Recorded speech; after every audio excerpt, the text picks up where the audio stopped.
Hi, this is Josh Hubert, and today I'll be talking about a study examining wrist muscle recruitment during concentric, eccentric, and isometric contractions.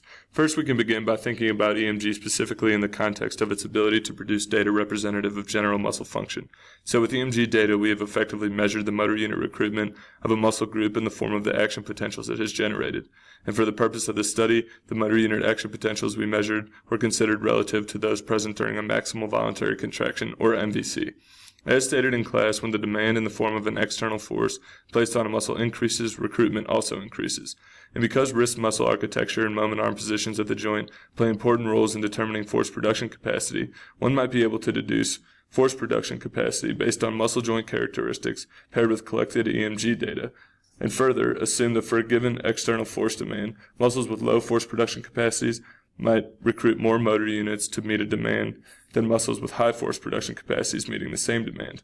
Additionally, of note is the diminished contribution from contractile elements during eccentric contraction as compared to concentric contractions. The purpose of this study was to examine wrist muscle recruitment across different contraction types. The first hypothesis was that wrist extensor group will produce higher percent MVC than flexor group for all contraction types, and the second hypothesis was that concentric contraction will produce the highest percent MVC for both wrist extensor and flexor muscle groups. The subjects included in this study were 8 apparently healthy physical therapy students with an average age of 25.8 plus or minus 4.7 years. The procedure of this study began with subjects seated at a table with their hand hanging off the edge. Electrodes were then placed on wrist extensors and flexors after appropriate preparation.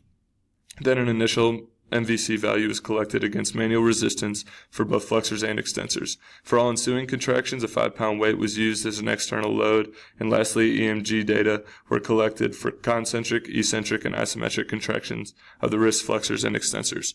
Looking at the graph of the results, contraction types on the x-axis produce columns corresponding to a mean percent MVC on the y-axis for both flexors and extensors in different colors.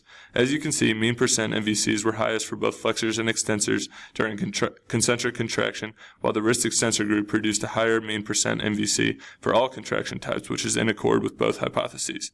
The low force production capacity and subsequent increase in muscle recruitment of extensor muscles is supported by their smaller physiological cross-sectional area and shorter moment arm than those of the flexor muscles, which is evidenced in literature.